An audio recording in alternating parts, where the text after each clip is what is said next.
Good morning, good afternoon, good evening. Welcome, welcome. It's good to see everybody here. Boguslaw just came in from Poland. We've got Sarah Yerkes. Thank you for that pronunciation on your last name, Sarah Yerkes, and Jeffrey. And we'll have some more people coming in. We've got 4 or 5 people jumped in on YouTube already. So we'll give it a minute or so to warm up. We've got some really good stuff today. I think this is the heartbeat of what I'm most interested in when it comes to creativity and our existential dread. We're going to dive into the Becker Rank discussion and try my best to explain the difference between uh, the common neurotic, right, the common person and the artist, and having that kind of interaction going on. Good morning, Michael. Good morning. Good morning. Good to see you guys. Thanks for so much for coming in. And Thilo from Japan, Tokyo. Thank you for joining us, Thilo. We appreciate that very much. And we are going to jump right in. I think we've got enough people in here to handle this. We're going to jump right in here and go present. I'm getting these pop-ups with all these wildfires blazing everywhere. Select that one, go over here, view, slideshow. So real quick, interesting story here. So I'm on Instagram and I'm on Facebook sometimes. Sometimes I'll throw stuff up there. But at the end of the day, I'm posting on Instagram. Just you can't do much there. But they rejected my image of Kirby and this image that I have on this advertisement. I tried to put it up as a solo collodion image, and Instagram wrote me and said, "No, you're promoting bad things." And I said, "Fair enough. I know, completely out of context. That's fine. I'll take that." So I took it down. But they left this little ad up on Instagram anyway.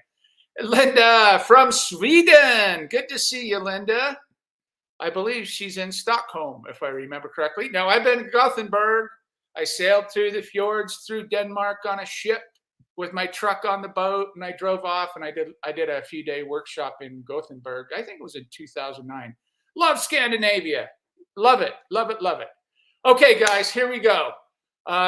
Welcome again to everybody. Today we're going to talk about this kind of the same theme, the creative mind and mortality, this kind of intersection, what happens when artists recognize what they're doing and why they're doing it, and then where they get their inspiration from. And it's a little tricky here because talking about neurotics or people who suffer from neuroses, and we all suffer from neuroses, and we'll define that a little bit. We're all quite neurotic. We're all quite fragile.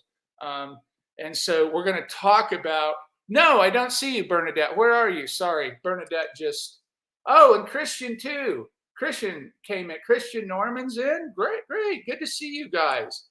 I don't see Bernadette. Let me try to get her in here. Just one second. I don't know what's going on. They're in here, but I don't know what's happening. Oh, wait. Sorry, my bad. Oh my God. I'm not used to having this many people in here. So I don't see you down at the bottom of the screen here. And I don't know how to get to it. Hold on, guys. Bear with me. There are always technical difficulties, right? And I swear I would never be the old guy that can't deal with these things. But look, here I am. I'm the old guy that can't deal with technology. No, I'll get it. It was hiding from me here. Come on. My screen isn't big enough. Exit full screen. I'll try to shrink it down then. See if I can get to it. They put controls right over where the people are at, so I have a hard time getting to them. Oh my good God. Here we go. There you are, Bernadette. Sorry about that. I didn't see you down there. And Christian, welcome. I know you're not in here physically, but visually, but you are here. So there we go. Cool. We maxed out our group room. Look at that. In only 4 weeks. We're on our 4th week and we've maxed it out. That's awesome. Good job, guys. Okay. So anyway, back to this. We're going to talk about the artist and the neurotic and the differences between well, what that means and how artists respond to this idea of death anxiety. First, some news. I got my letter 2 days ago that I was accepted into the PhD program at Southwestern College, and they love my ideas. Thank you very much. I appreciate that. Um, I'm going to go ahead and do this PhD in service of my death anxiety, right? Because that's why am I doing it? Do I need a PhD? No, I don't need a PhD. Do I need? What I need is to formalize these ideas. It's driving. Talk about a neurotic. It's driving me absolutely bonkers not to be able to formalize this and put these ideas in a context with input and shared information like I want to. So there it is. There's my acceptance letter to a PhD program. I'm really excited about it. It's up in Santa Fe. We just drove up to my daughter's place in Albuquerque the other day, a couple of weeks ago, and it's about a 4-hour drive. Santa Fe is about a 4-hour drive north of me. So I'll go up there. Occasionally, I'll have I'll have some mentors and advisors and all that kind of stuff. You know how PhD programs go. But the great thing about it is they can really help me disseminate. They'll help me organize all this information, and they'll help me disseminate and get this information, because that's what I want to do, right? That's my big dream, is to really put this information out there. And, PhD published, pretty good. They like my ideas. I was happy. I did my interview a couple of weeks ago. I was happy about it all. So anyway, there's a little bit of news there. Let's move on. What I'm going to show you here, this is only 3 minutes. This is a new film, and I haven't gotten it yet. I got on their stuff. I paid for it. I did all that stuff, but I haven't received the video yet, or the film yet. They've aired it in different places, but it's called All Illusions Must Be Broken. And just to give a little context to this is all Ernest Becker talking.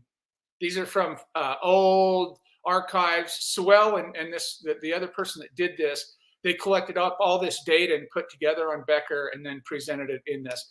And we call these illusions, we call these cultural constructs that we lean on to quell our death anxiety.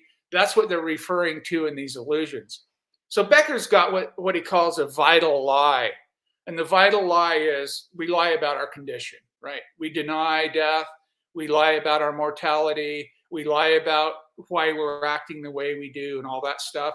And this film is based, I've read a lot about it and I've waited for it forever, but this film is really based around these deeper connected ideas about illusions, about how we lie and deny as human beings. So let's watch. It's only 3 minutes. It's just a trailer. I want to see if you think this is intriguing or interesting.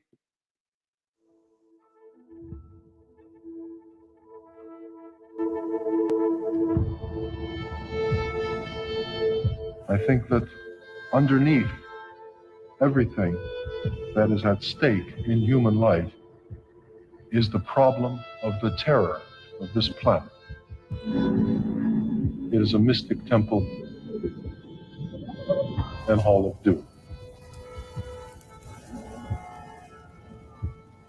If you don't see it that way, you have built defensive against seeing it as it is.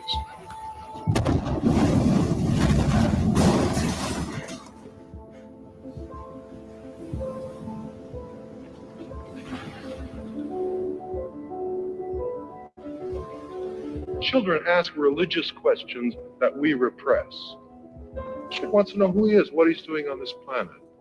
And we don't know, so we lie to him. We tell him how he came to be here, which is not really how he came to be, since we don't know.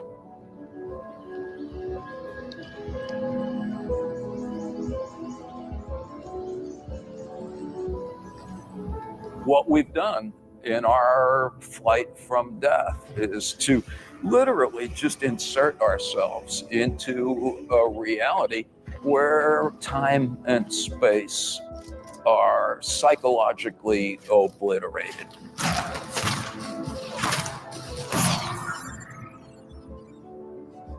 kids and adults are spending all that energy blocking out most of their human senses. That to me is the very definition of being less alive. Now, what parent wants their child to be less alive? Who among us wants to be less alive?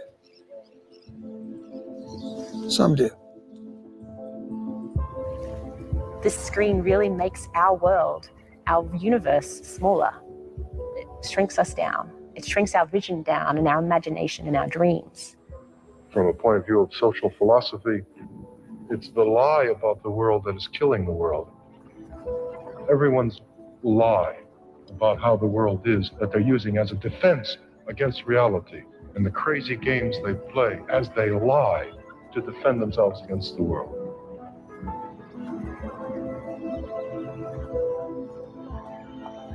And the one dangerous thing that we do with that is we eclipse the dimension of mystery. We make the kid think that there's no mystery in the world.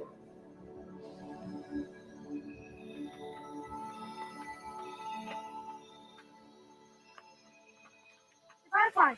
I got one.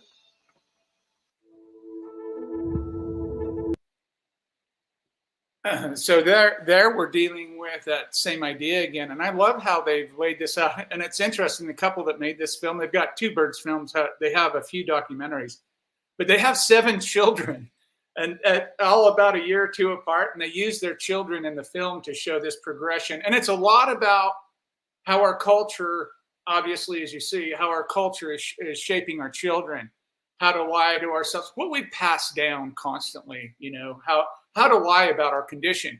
The root of the film, I think, is going to get at Becker's idea about how liberating and today we're going to talk about how you can infuse creativity in this existential dread and come out the other side a better person and a better, having a better life because of it.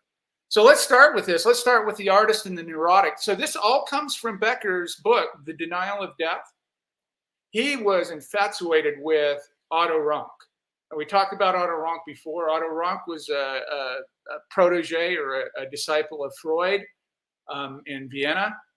He broke away from Freud. A lot of people broke away from Freud because Freud, his like we're talking about the main driver here in humanity as our fear of death drives so much of our behavior, outside of consciousness. Freud's thing was that sex drove human behavior. And and eventually we're going to talk about this correlation between sex and death. Becker calls them twins. And it is very, very closely, sex and death are very closely related. And it's a little further down the line, but that's Otto Rank broke ranks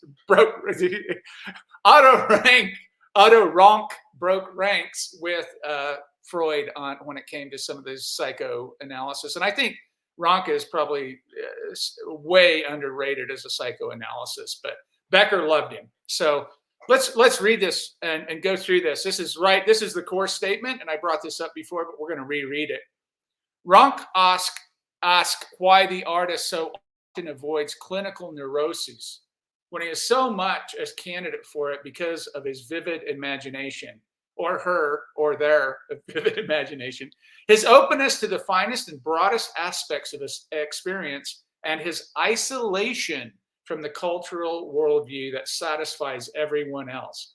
So right off the bat, he's stating that you can distinguish yourself as an artist. You might call yourself something different, a creative person, a creative mind, a creative, whatever you call yourself. You can start this process of saying, am I an artist? What defines me as an artist? Well, in the psychoanalytic world, or in Becker's world, the anthropological world, and philosophical, and some of these other ology worlds, you are an artist when you find yourself, or a creative person, when you find yourself dissatisfied with everything in your culture that it's providing to satisfy you, right?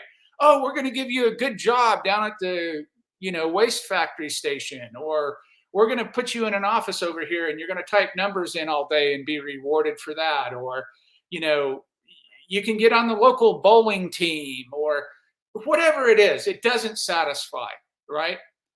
So right off the bat, if you find yourself frustrated with the culture you live in, and I don't care where you live, it doesn't matter where you live. This is a human problem. This is not a this region, that region problem. This is a human problem. So no matter where you live, if you find yourself frustrated with what your culture doesn't offer you, you're probably isolating yourself and doing your own thing. You're probably trying to make work about this very fact that nothing in your culture is satisfying, or there's something in your culture that's disturbing you, and you need to exercise this or get it out of your system. So that's the first thing.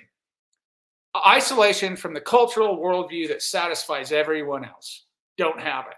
I surely don't have that. I know that. I don't have satisfaction.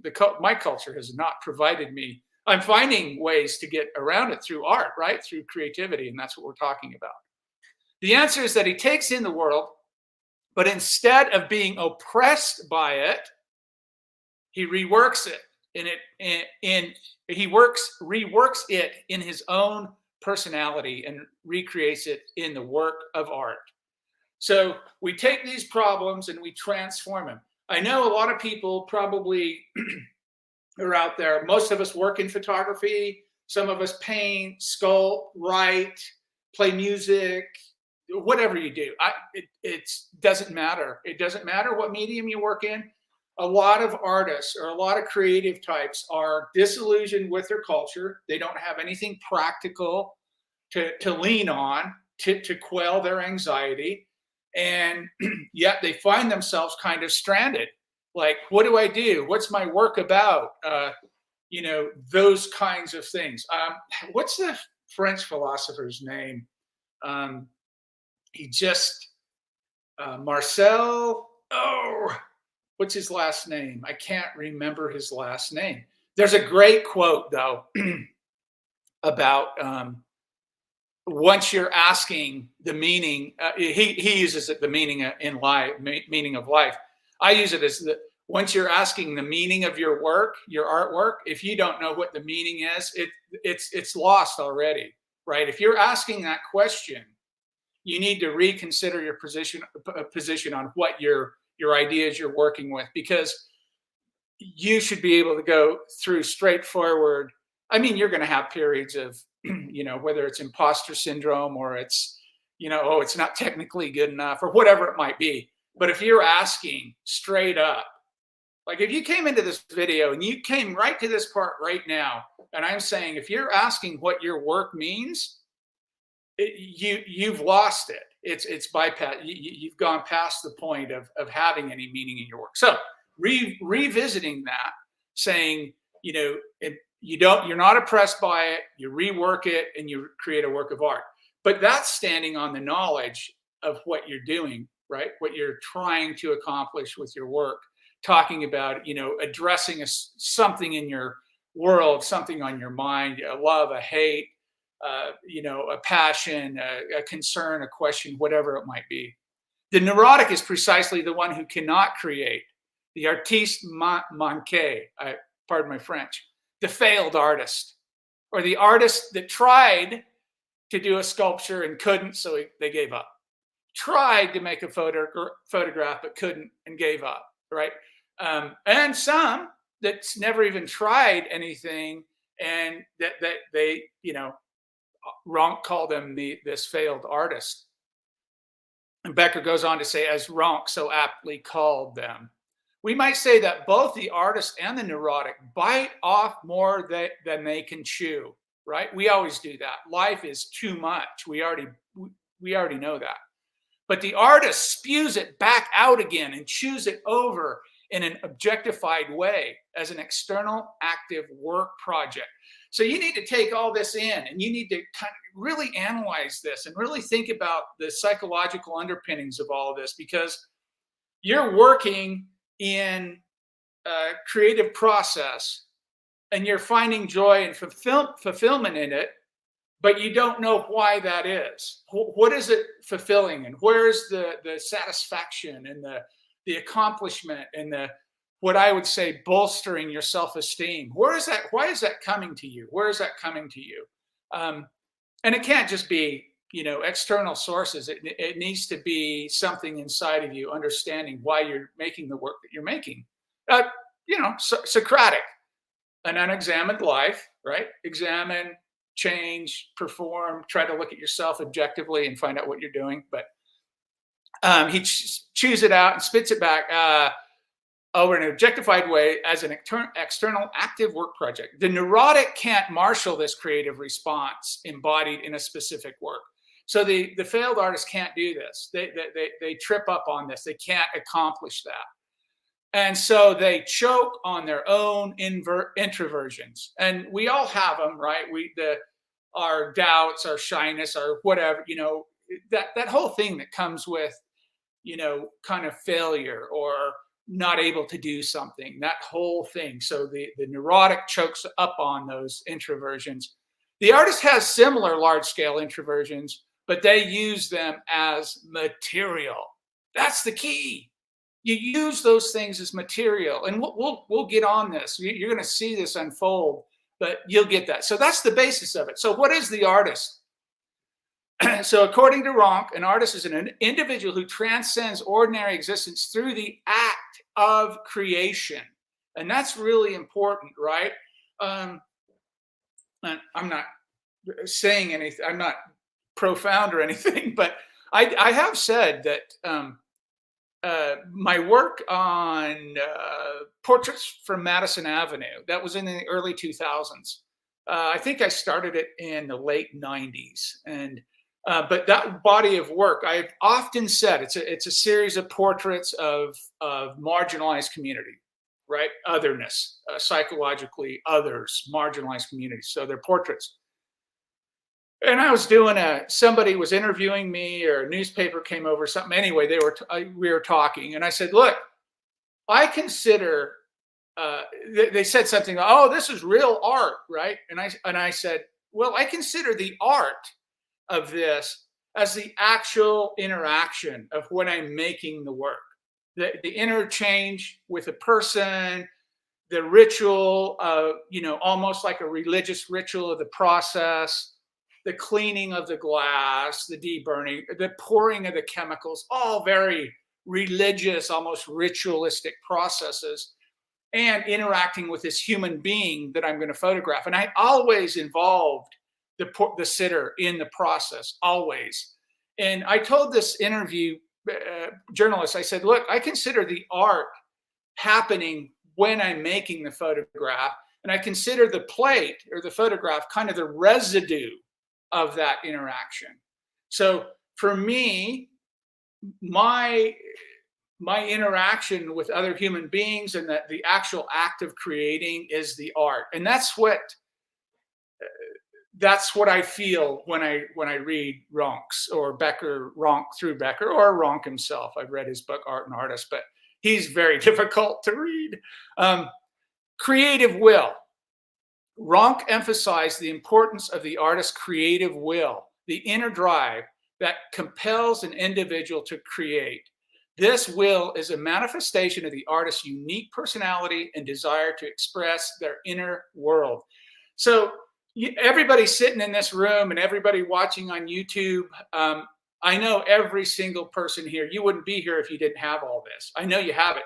Some may be struggling on how to, juice it up or punch it in and get going kind of thing. And we all face that all the time, right? But everybody here has that creative will. I know, there's no doubt about it.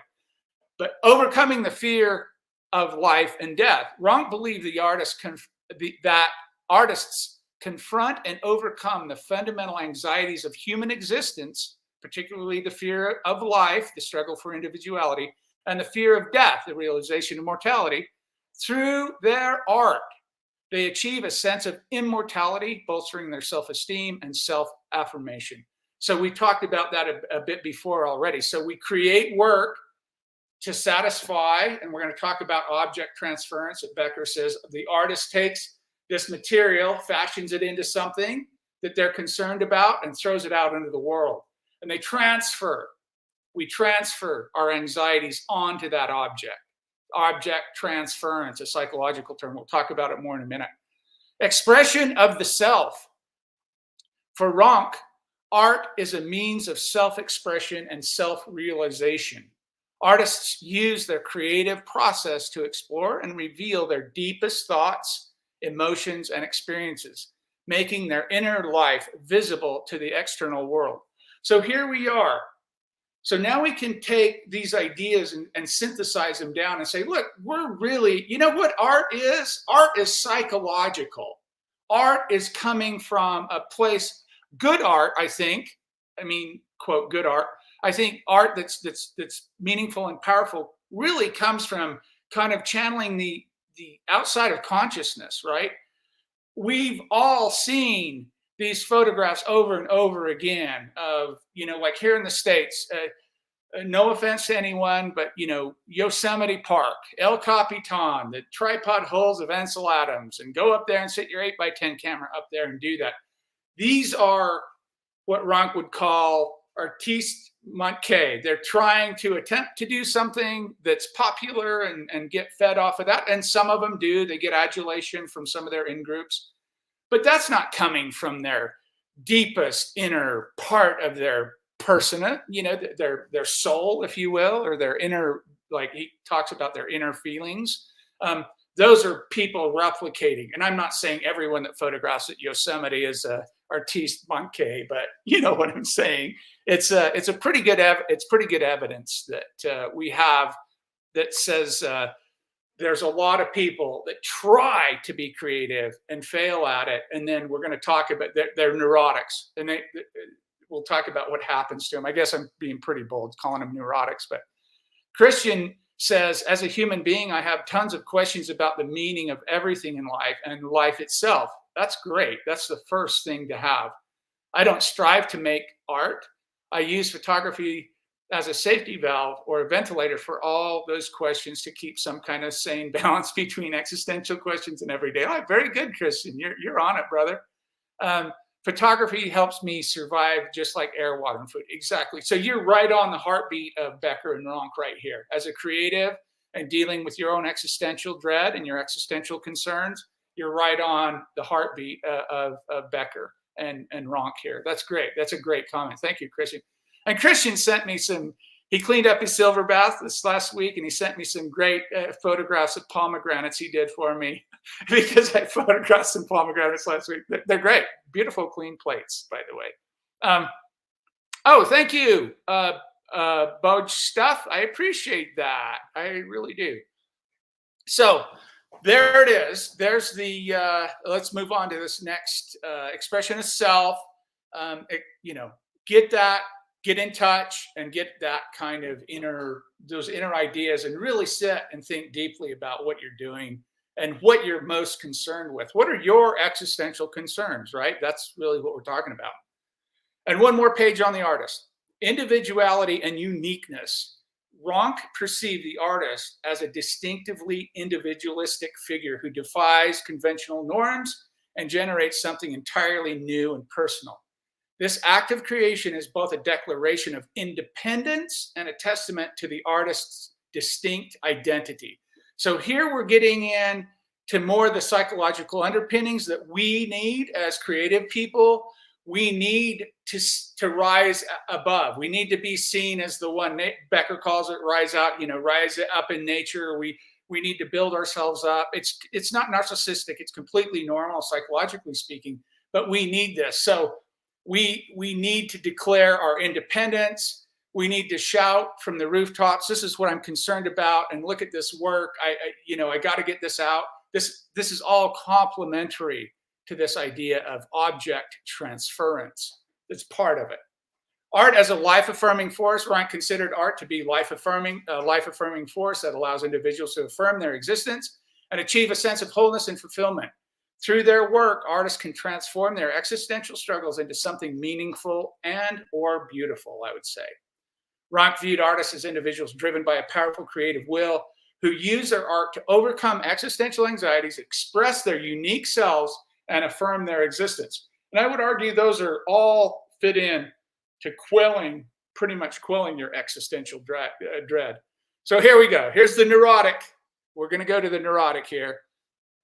The neurotic, or what I call is the culturally constructed meat puppet, meaning that there are folks in the world, and most folks, unfortunately, that go through life kind of on these automatic strings. I got my job, I go to work, I, pay my bills, that kind of stuff. Nothing wrong with that necessarily, unless it's producing some malignant kind of behavior, but and it does. But this is what Rank is talking about, the neurotic. A neurotic person tends to experience high levels of stress and emotional instability.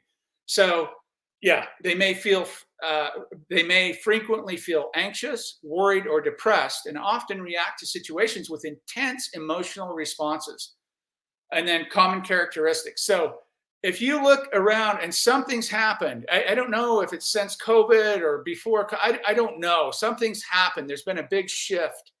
If you look around the world at what's happening and how people are behaving, and there's just a lot of pissed off people in the world today, a lot of anxious, pissed off, worried, emotional people. And these are neurotic people. These neurosis flares up and they act out. And they're doing it, again, all outside of consciousness for reasons we could debate. But yeah, something's happening. So the characteristics include anxiety, persistent and excessive worry about various aspects of life, often without a clear cause. Moodiness, frequent changes in mood, feeling unhappy or irritable, self-conscious, sensitive to criticism or social judgment, leading to feelings of inadequacy or inferiority. And we've all been in this art photo world. We know all about these things, right? Emotional reactivity, strong emotional reactions to stress or minor setbacks, like a child, throwing a fit that they didn't get the crust cut off their bread or whatever. Negative thinking, a tendency to focus on the negative aspects of situations or to expect the worst outcomes. I'm often accused of this one. Why are you always talking about death, Quinn? You're so... No, I'm not. That is not depressing. This is life affirming. I am so happy to be above the ground today. I'm so happy to have slept in a bed last night and had a cup of coffee this morning.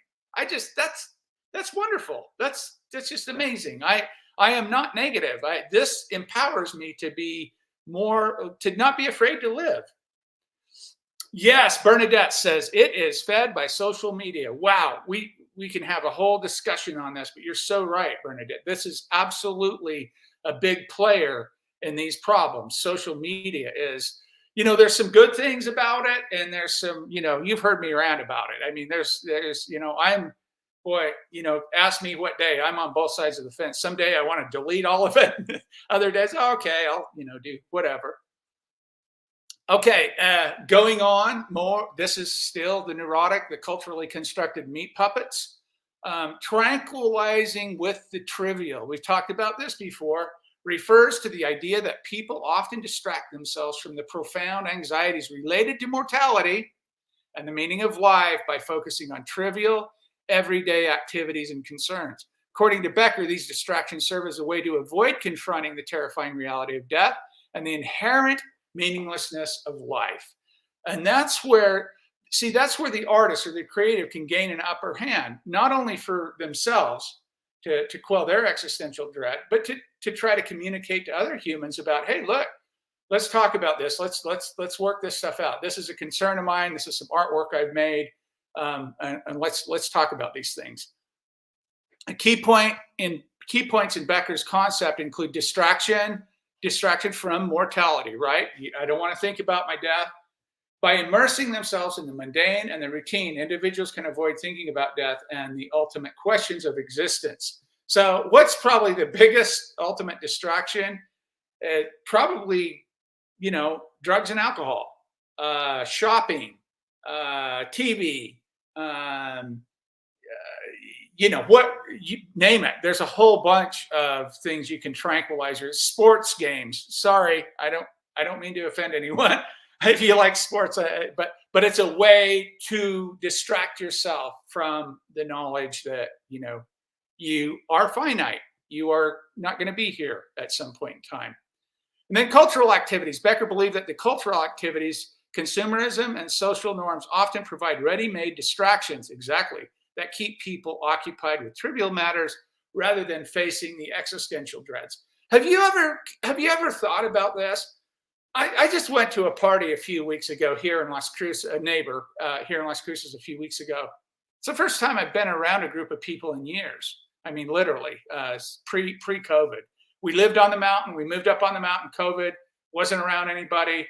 12 acres on the top of a mountain in Central Rockies, Colorado Central Rockies. You don't see that many people. So we were isolated there all those years, 4 years. Then we came down here, and one of our goals said, okay, we need to integrate ourselves more into this society. We need to have more social interaction, right? We don't want to be those old hermits caged up over there, weirdos, doing all this, whatever. So we went to this party. And the first thing I realized, and you're super aware if you haven't been around in that environment for a long time, you're super aware of the conversations and the people and the personalities.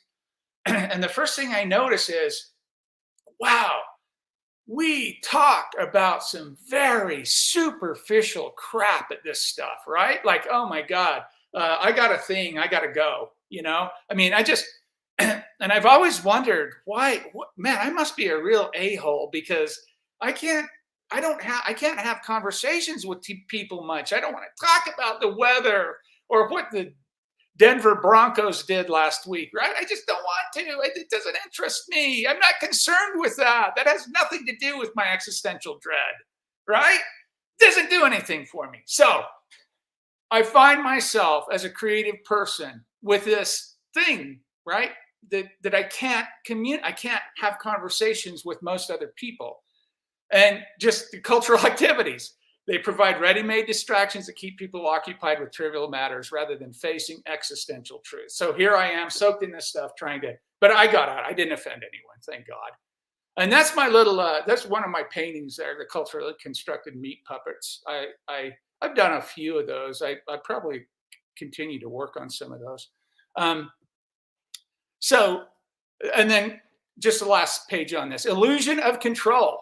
Engaging in trivial pursuits gives people a sense of control and normalcy, creating an illusion that helps to manage existential fears. So here they are. Have you ever been around a person that's and I don't want to throw out these terms loosely because, I don't want to offend anyone either. I'm not here to poke at anyone. I'm here to poke at myself as a human, if anything. But have you ever been around people who are just like perfectionists, like, they just can't not, that's got to be this, they have so much death anxiety. They are just coiled up with anxiety and they can't even address it, right? So they use these other things as an illusion for control. And that's why you end up with these kind of, anal people. That's kind of the terminology, right? The anal people. And Linda says, and some people can't have this deep conversation. It gets to, yes, that's the thing, right, Linda? I don't even bring up, hey, anybody here want to talk about your existential dread? Have a little drink and sit down. That would be great if you could do that. That would be wonderful. I had a graduate student contact me a couple of months ago. She's in Minneapolis. She's in Minnesota somewhere. And she was really intrigued. She's a wonderful performance artist, a dancer, and she's doing these things in graveyards and all this stuff. And we had these conversations about,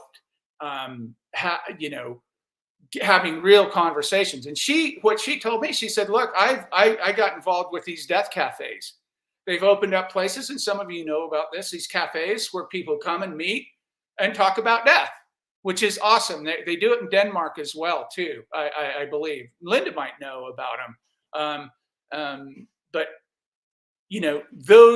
those activities are very, Becker terror management theory oriented. I hope they'd know about it. But yeah, it was an interesting conversation.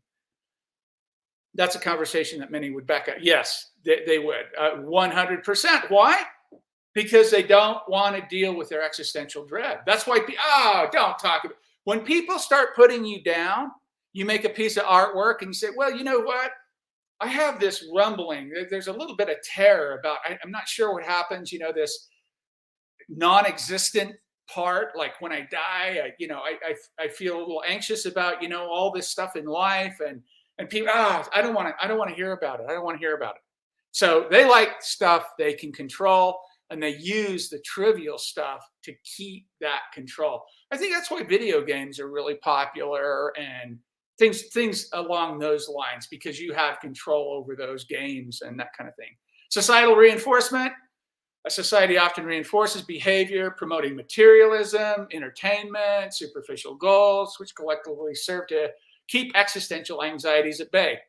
And I've said this, I feel like opening this YouTube channel every day by saying, look, I am no therapist. I am no life coach. I'm not a psychologist. I'm not here for your money. I don't want any Patreon. I don't want any YouTube commerce. I don't want anything to do with money. Zero. I want to talk to you about creating artwork in service of your existential dread. That's all I'm interested in. That's it. And the conversation can go from there. But our society says, let's capitalism. Let's commodify that. How can I make a buck off of that? How can I get another dollar off of you after I made the first buck? And I'm not, I've sold a lot of books, right? I mean, there's legitimate things to have, but not constantly bombarding people with this idea of like, this is a way to deny death. This is a way to not deal with your existential dread. This is in service of all of that. Capitalism is in service of denying your death. Commerce in service of that. Our entire culture was designed, like you heard Becker say, if you don't believe this, your society has conditioned you to not understand who you are and where you're living. That's what's happening. That's exactly what's happening. So Becker's idea of tranquilizing with the trivial describes how people use minor everyday activities to distract themselves from the deep existential anxieties related to death and the search for meaning in life. And we connect that with the artwork, that are making art, like Otto Rank's talk about. Hello, Michael. Welcome, sir. Video games are popular not only because of the distraction they provide, but you exit in a world that you never die because you can start the game over. Exactly. And that was a little reference in the trailer we watched. Like you take all of your human emotions and feeling, everything. You transcend that. Sheldon's in that film. He talks about that. And you're absolutely right, Michael. This sense of immortality. See, people are acting outside of their consciousness every single day of every minute about this stuff. And these are conversations that need to be had at higher levels than, a group of artists when it comes to children and dealing with their illusions and how we treat them and what we tell them. But yeah, this sense of immortality is very appealing, even to children at a certain age anyway. So let's talk about their shared characteristics real quick. They both possess a vivid imagination, blah, blah, blah, cultural worldview that most people find satisfying. We talked about that. Artists don't have that, and neurotics don't have that. But the thing about neurotics is because they can't create art, they go off and tranquilize with the trivial. So those are the two differences there. So you can kind of wrap your head around that. Artist resilience, the key difference lies in how artists handle their experience and feeling. That's what we were talking about, in reference to, you feel down one day, you feel concerned, you feel anxious, whatever. Rather than dealing with that, you run out, you tranquilize with the trivial somehow. You go shopping, you go get a 6-pack of beer, whatever it is. Whatever. An artist takes in the world's complexities and challenges, but instead of being overwhelmed, channel these experiences into their creative work. This is what I'm trying to encourage artists to at least look at in this context. At how, number one, identifying those emotions and those concerns, and then number two, channeling them into a creative work. That's the big thing. That's the gist of it. The artist reworks these internal experiences through their art, thus managing and expressing them in external form. We know that. On the other hand, a neurotic individual, referred to as an artiste manqué, or failed or unfulfilled artist, is unable to transform these intense internal experiences into something external and constructive. Instead, they're overwhelmed and suffocated by their own issues, internal issues, anxieties, because they cannot create a tangible outlet for them. And then the creative process is a coping mechanism. Becker concludes that while both artists and neurotics may bite off more than they can chew, the artist finds a way to chew through the process of creation. This means that the artist can externalize and manage their inner turmoil through their work, object transference. That's where we're going next. Whereas the neurotic remains stuck and able to externalize their experiences effectively. He's highlighting that the creative process enables artists to transform potential neurosis into productive and meaningful art, providing them with a way to cope with their intense inner lives. So here it is.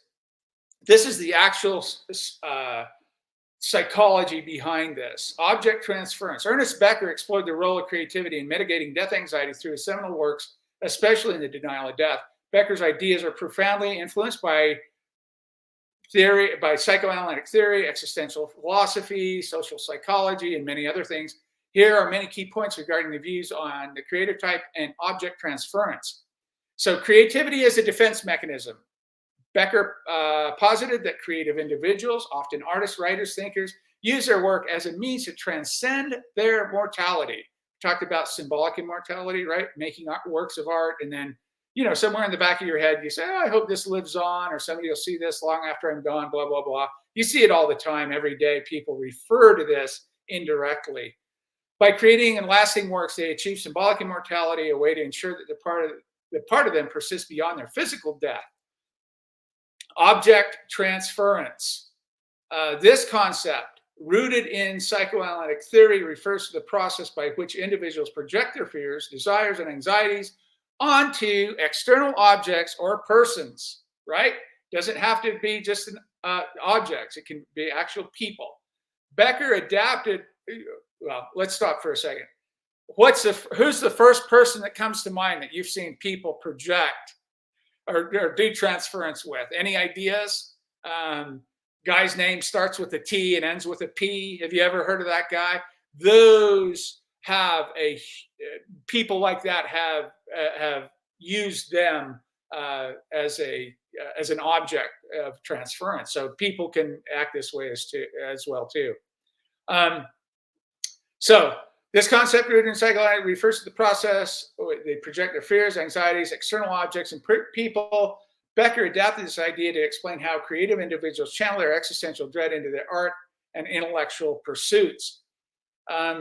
Through object transference, a creative type externalizes their inner turmoil, making it more manageable. For example, a painter might channel their death anxiety into their art, transferring abstract fears into tangible work of art. Not the greatest example, but you know what I mean. Symbolic immortality, we just talked a little bit about that. That's make a peace, hope it lasts. Heroism and the cultural hero system, we'll talk about that more in the future, but in The Denial of Death, Becker introduces the idea of the hero system, where individuals strive to be heroes within their cultural context. For creative types, their art or intellectual contributions become their heroic acts. So remember that as we talk about the soldier in war, or the frontline worker, you know, wherever, we become heroes by way of our artwork. That's how our urge to heroism comes through our artwork. That's what Becker believes anyway. And I think it's true. Providing them with a sense of purpose and meaning that helps them cope with their existential dread. Practical implications. Art therapy, obviously, we know that that's very vital, or very, the school that I'm going to go to or going to attend is very centered on art therapy. They're a graduate school, so they do a lot of counseling and therapy, and they use art therapy a lot. So that's obviously one legitimate use of it. Legacy building. Understanding Becker's theories can help foster environments and encourage legacy building activities, which can mitigate death anxiety in various populations. So building a legacy, right? That's kind of in service of symbolic immortality too. So, and then conclusion, his explorations of creativity and object transference provides a profound understanding of how individuals cope with their dread by externalizing their anxiety, striving for symbolic immortality, and they find a means to buffer against the terror of death. Becker's insights highlight the importance of cultural and artistic contributions in providing psychological solace and a sense of enduring purpose. So here's the thing. If we haven't talked about this before, our main objective, what we need, self-esteem is huge. Self-esteem is what we really need, you know. But we need meaning and significance or purpose. We need meaning that we're doing something, that we're living life in a meaningful way, and that we're a significant player in the universe in which we inhabit. So that's, if we don't have those two things, real bad things can happen to us mentally. I just started The Birth and Death of Meaning again the other day. It's just fascinating books. This guy, I don't know, man, he's just unbelievable. Look at that. We just popped up Sarah Yerkes, and welcome, Sarah. You can unmute yourself. There we go. Yeah, you sound good, Sarah. I'm going to turn this. So sorry to end so abruptly, but we have 10 minutes, and I don't want to go over too much. So I want to introduce Sarah Yerkes. She contacted me, and she offered to show a couple of her wet collodion images, which I believe end up as silver gelatin prints. Correct me if I'm wrong. And talk about it. Beautiful photographs, interesting ideas behind them. And I'm just going to turn it over to Sarah. You want to talk a little bit about these, and you can tell me where you want to go from here. Okay, it's you have to contain me because I could say so much. But this is an example of the very first wet plate I did. And it was I call it a short pour, but I guess it's a short flow. But I said, okay, the emphasis, I mean, I need to learn about how much exposure I need and with the UV light and how you can, really know what's going to happen. So I thought I'll just go ahead and expose it. And I put out this object that I had sitting around on my deck for years. And because you had said, just shoot anything over and over again. Okay. And it was a little succulent in a pot that a friend had made for a wedding and on a plate and on a square ceramic plate and on my table, which had lost its veneer. Anyway, I was amazed that it ended up, when I turned it vertically, that it was, first of all, sort of an abstract. I love the detail, that I got from the collodion and from the 4x5, but it reminded me of the posture of the Winged Victory of Samothrace, and it's very easy to Google that and see what it is. She's in the Louvre, and to me, and I loved all the aspects of the collodion, that it was thick in some places and peeling back in other, and that this was slightly out of focus. And so this is her wings, and that it also has all this suggestion of life, the female life and giving and places here where that are subtle. So I loved it, and I showed it. There was a exhibition coming up on wings, and she used to say used to be angels and things with wings, but then they chopped off angels, and I showed and she says, oh yes, I know the wings, victory, and she thought it was great. So I got to exhibit it right away. I also love the edges of the glass that I can see, and I've been cutting my own glass. So anyway, it was very exciting. And I went on just to shoot more and more and more and more. And as I said, it took me forever to get a second image that was good. And I had a little part in a show coming up, and I wanted to have more wet plates. I felt like I should just figure out what other black and white images I was going to share, exhibit. But I felt this compulsion to keep doing wet plate, and that compulsion has stayed with me. And I've gotten a lot of good responses, you know, oh, there's the wing victory. In getting printed in black and white magazine. I think it's because it's collodion, probably helps a lot. But it's like, I don't care if you don't like it because I do. And I enjoy this Can I process. ask you something, Sarah? Yeah, Sorry yeah, to interrupt. I yeah, just wanted to, number one, it's a beautiful yeah. photograph, and they're commenting in here. Lovely work, Sarah from Oh, Christian. Good job, Sarah from Bogus Law. Yeah, beautiful work. And I put the little Samothrace there, the winged victory of Samothrace up. yeah, You can Google it and read about the idea behind this. But I was amazed when I saw that connection there. Yeah, that was great. yeah, I wanted to ask you something. yeah. What do you think? Um, what do you think it is about this process that gives you more satisfaction than a digital camera or a paintbrush or who whatever? There's, What's yeah. filling you up more? Why is it doing that? I think because you're involved physically, and at some point I said it's kinetic. Yes. And because I'm like running back and forth, dark room and everything. And this was working at home for the longest time. And I have a portable dark room now, and that's become very complicated. But and then I read someplace that they compared it to Polaroids. So you get instant feedback. Yeah. And although I do scan it, and I do see it better if I can see it once it's scanned, because you're not really sure what you have. Because sometimes your plate looks better than, say, my scan looks. And anyway. Yeah. But do you think, Sarah? Do you think that? And I love how you put that, the kinetic energy. And I've referred to this energy, right? This movement, this ritual, this performance. I used to call in graduate school my MFA, not this one. My MFA, I used to call it. I just spaced it off now. The ritual of the process gives it more life, right? You feel more alive when you're sweating and you're worried and you're anxious and you're in a good way, not in the death anxiety way, and you're running around and you just feel alive. You make mistakes. You fail as a human being, right?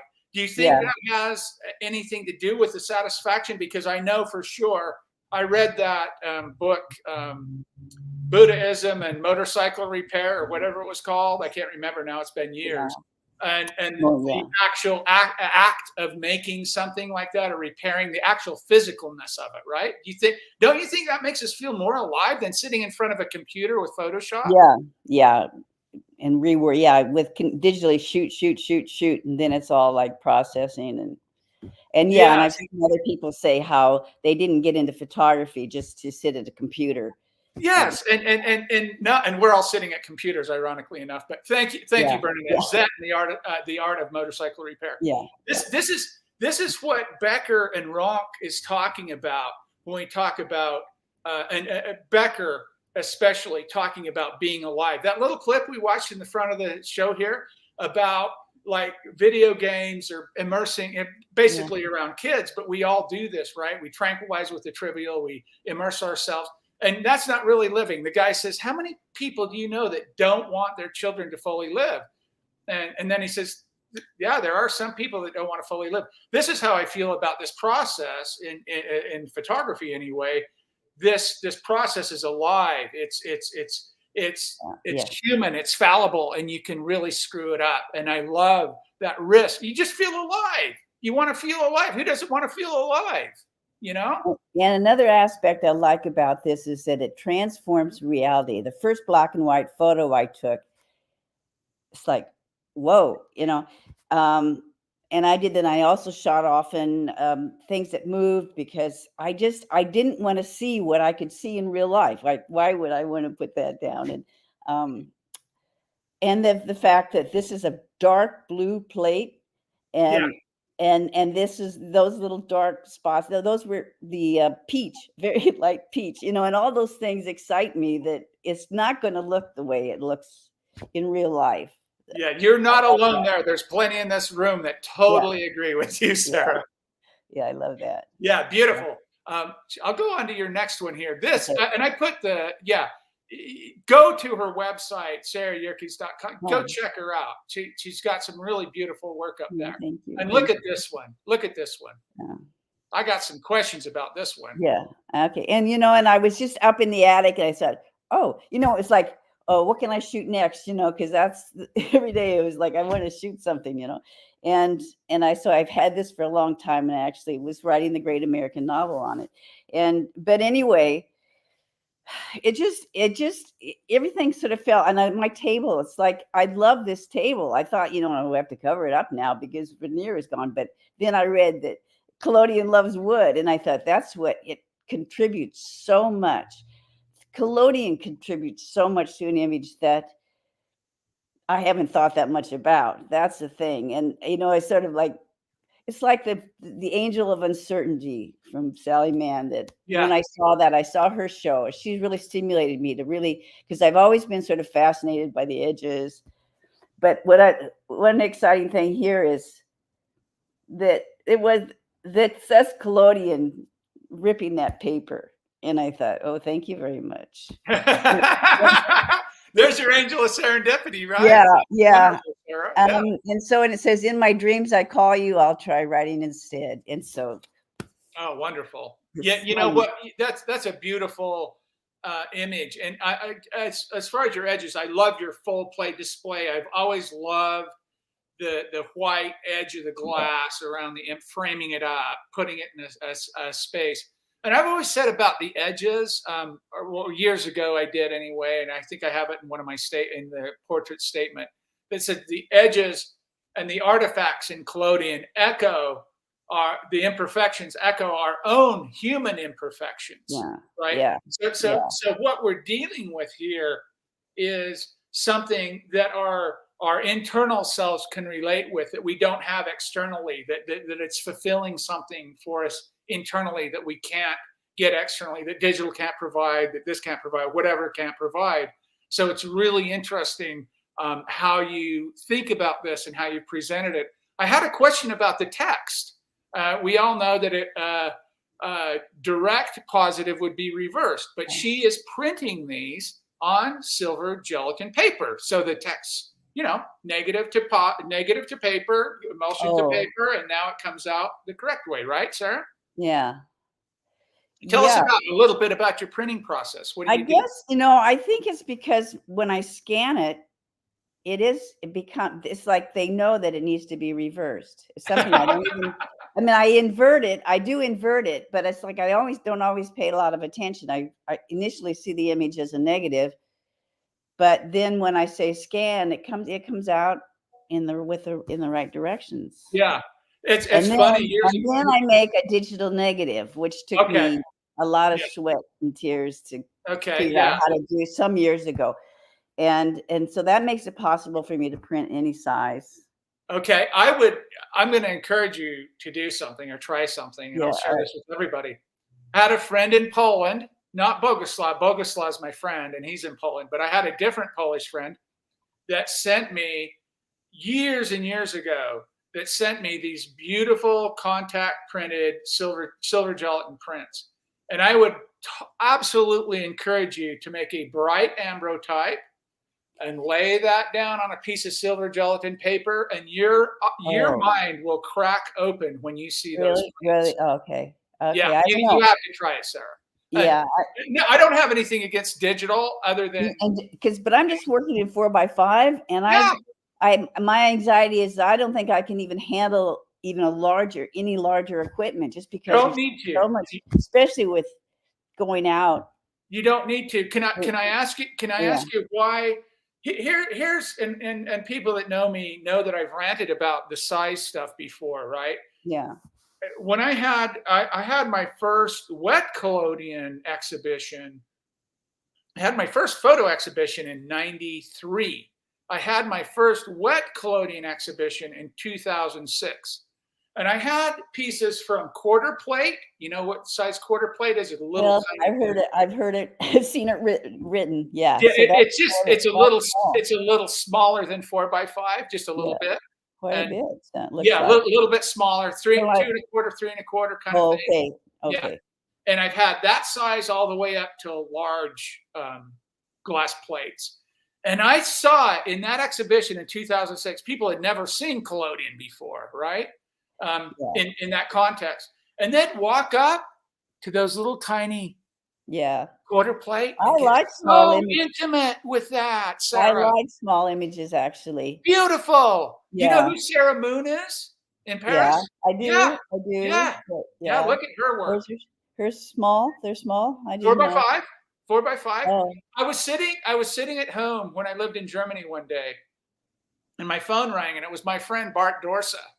I said, "What's going on, Bart?" He's in Russia. He was in Russia at the time. He's from California, but he was living in Russia at the time. And I said, "What's going on, Bart?" And he said, "Oh, I got somebody here. I'm in Paris. I'm having dinner here. I got somebody here that wants to talk to you." I said, "Okay." I got on the phone. It was Sarah Moon. And Sarah Moon says, "Hello, Quinn." I said, "Hello, sir. Nice to meet you." And she said, "Likewise." And she says, "Tell me about this collodion. Tell me about this. I want to learn," kind of thing. I don't mean to butcher her accent. It was cute. It was nice. And so I had a little conversation with her, and she was really intrigued for the same reasons you're talking about. But man, and I looked at Sarah Moon's work for years, and I always loved that small, intimate. I think people get too wrapped up, and again, commodification, capitalism. Oh, only big, colorful things sell, right? You got to make it big, or I know. Big as a sheet. Yeah, and I have a photographer friend in town says, "Well, you work kind of small, don't you?" Yeah, isn't that nice? Isn't that beautiful to come up on an image and really take it in? I mean, I have a problem with people. And then when you ask somebody that's making these, 400 centimeter by 300 centimeter prints, why are you doing that? Crickets. Crickets. Nothing. No comment. I would probably, the best answer would be, hopefully so they sell. That's kind of the commercial end of it, right? And we're not talking about the commercial end. We're talking about people that want to express and want to learn. I like small, and I think it goes over well. I don't know. I'll have to try that. I think I have flaws a lot of times in my negatives, and I can work them out a little bit before I print. No, just go with it. Be like a human being, right? We all of our flaws, warts, scars, all of our damage. Put it out there, man. Let humanity see humanity in its truest form. We don't need. I don't want to construct some kind of fairy tale on Instagram of my life. I am who I am. I have problems. I'm as ugly as sin. I'm as old as sin. All that stuff. Let them go. Let them be what they are. I say let it go. We have a couple comments here. Let's see. Linda says, "Beautiful work, but this one with the typewriter, I love." Thank you. Yes, Thank you. absolutely. Thank you. Yeah, it's a big, and I got an honorable mention the other day on this in a show, and I was real pleased. Beautiful. And Bernadette said on that the wings is Zarma, the winged victory. Yeah, she said, "I think this is a dress that Alice in Wonderland would wear to a tea party." That's great, Bernadette. That's a good one. Yeah, and Jeffrey says, "Serendipity at its best on this one." Yeah, exactly. I think on the torn paper, that's beautiful. Yeah. I feel like I have a collaboration with. I like to turn a lot over to the collodion. But then I don't feel like I'm taking my responsibility, or I don't know how it's going to come out, because that's expected. But I grew up in photography, starting later actually. But when people say, "Well, you should know what you're going to get," well, this you don't really know. Why do you want to strip all the mystery out of life? Yeah, that's it. Right? And that's why, I like to do it motion, because you don't know what you're going to get. Exactly. Bernadette asked, "Who are the little people in the photo?" One's my mother, and that's who it's really written to. It does say "Dear Mother," and my aunt. Beautiful. And it's a photograph I had around, and I mean, sweet. My mother died when I was 30, and Uh, and this has got some of the best, and we could spend an entire hour talking about this. This has got some of the best components to talk about existential dread and why Sarah made this and do a whole deep dive on something like this. This is a kind of work you could do an entire body of work on and expand these ideas of life and death and what it means to you and the things you struggle with. And yeah, beautiful stuff. Yeah. I relate to everything you've been talking about in these things, because I think if I didn't have this, I lost my husband 10 years ago. Oh, I'm sorry. Yeah. So, but yeah, that's tough. But this really, it keeps me so engaged. That's how I always felt from the very beginning, just so engaged. It sounds like you found a great buffer for your existential. Yeah, exactly. Yeah, and I love to talk about it. I like to get, and I find that artists in town, I mean, I don't have as much relationship with photographers. I'm not in the camera club, anymore. I mean, I was in the past, but painters and stuff, they like my stuff. They say it's like painting with liquid. Yes. Yeah, now you're talking. Yes. They relate.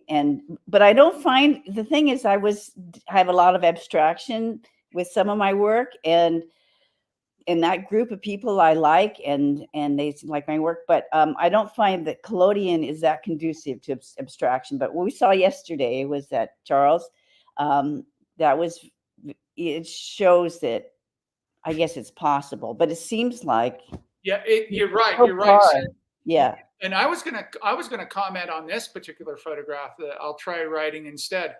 You have done an amazing job at composition, not only composition and exposure and all this kind of thing, but here's the thing that people find out about collodion real fast. It's very limited on what you can photograph, when you can photograph, how busy the image is, how you've constructed the light around it. I've seen plates that just look like they're not abstract. They're like, oh my God, I don't know what this even could be, right? I mean, kind of thing. So Christian Norman says, looking at your website, Sarah, Minds in the Cave is a very beautiful work, he says. Thank you. Yeah, there's a lot of abstraction there. And I was shooting in the Advanced Theoretical Physics building. Yeah. And on all their blackboards. They said physicists only work on blackboards, which is interesting. Yeah. Well, I really appreciate you allowing us to see your work like this and coming in and talking. I love it. Thank you. I just really love it because I feel like I can engage with this group and understand them. You can. And these are all wonderful human beings here. I've known some of them for a very long time, and even the shorter relationships are wonderful. Oh, thank you, Wendy. I appreciate that. Yes. And when you get that going, you come back and anybody come in here and share some work with us, right? And talk about these ideas and talk about, we can talk about the technical too, and we can talk about the processes, and people should be uplifted and encouraged to work, not to not work kind of thing, right? Not to be scared to show work or talk about their work. Yeah. No, but nobody wins here, right? We should all be kind of together and supporting one another. So, okay. Well, I greatly appreciate that, Sarah. Well, thank you. Beautiful for the opportunity to meet you and get involved with this. Absolutely, my pleasure. Our pleasure. Thanks for coming in. Absolutely, and come back every week. I will. I'm going to try to be here every week the best I can. I think sharing work really helps us all. Bernadette said that. Yeah, sharing work does. I mean, it's. I know it's hard and it's stressful and it's anxiety producing and all that. But if we take those kind of cultural components out, and just like Sarah just said, this is a group you can come in, and I don't want to use too fluffy of words, but a safe space to be able to show your work and not have people. I don't like harsh, critical people that just come in and bulldoze things and out of context. I don't like it because, and professors in undergraduate school a lot of times have that kind of oh, it's critique day or crit day, and they get real anxious, and then, oh, that guy's an a-hole. He'll come in here and rip you a new one. What is this? Basic training? This is supposed to be artwork and expression, and let me get into this. Tell me what it's about, and let me try to give you some ideas, or you help me out too, and blah blah blah. But anyway, so thank you. Yeah, Next week, I would love to be able to start sharing. I have an email into Sheldon right now, and I would love to have him back on one of these Saturdays and have these conversations around death and art again, mortality and art. But next Saturday, I'd like to show a couple of clips of conversations with Solomon. And if you have the time during the week, I highly encourage you to go watch. I think there's 6 of them. We're going to look at the bigotry and racism next week. And we're going to talk about how death anxiety, denial of death, and terror management. And by the way, Sheldon Solomon, the guy there on the screen, he's one of the co-authors of The Worm at the Core, The Role of Death in Life. We read on this channel here last year. Great guy, funny, just a wonderful thinker, just awesome. Go watch some of these, and if you can, actually, let me do this. Let's try this for fun. If you have time, I think this is 30 minutes. Go watch Bigotry and Racism between now and next Saturday. If you can come back, go watch that. Write some thoughts down. Write some questions down, and let's have an interaction about it. That'd be a better way to do it, I think. Right? Go watch that. It's just, God, when you start grasping these ideas on how they affect, because everything, my art is about what affects me in life, right? My art is about what's bothering me or what I love or all those things we talked about. But when you start understanding these theories in a way like these experimental social psychologists do, and these thinkers, philosophers, and theologians and historians think about this stuff, you have a world of fodder of material to choose from. You'll see something and come up with an idea related and connected in a way that you've never had before. It's phenomenal. It's phenomenal. So watch Bigotry and Racism next week, before next week if you can. And if you can't, we'll show a couple of clips of it. But let me play this. This is short. It's Why is the world in the mess that it's in right now? Sheldon Solomon is the author or co-author of over 100 articles and several books. He is best known for co-developing terror management theory based on the theories of social scientist Ernest Becker concerning how humans deal with their own sense of mortality. People having difficulty sustaining a sense that life is meaningful or that they have significance, and when they don't, they turn to drugs, alcohol, depression, etc., impulses towards suicide. We need more and more and more and more. This fits the psychological definition of a neurosis. What we are getting is not meeting our need. Inequality is an issue haunting many Americans today. Income inequality is the result of this underlying sense that anyone can make it. That vision is becoming further and further from the reality of the way things work in the world. Resources are going to become scarce when the temperature is beginning to rise, when water is habitable for jellyfish but not for humans, and we already are seeing those things happen. Most Americans automatically associate white people with good things, black people with bad things, guns, drugs. These things have now become automatic, and I think they build on top of death anxiety. War is a force that gives us meaning, a fantasy of heroic conquest of evil throughout history. So much bloodshed and slaughter have been inflicted by those who are trying to overcome evil. It's the awareness that we will someday die that renders us uniquely human. I don't think you can get around that. Yeah. But it might just show up as our ability to put all this together.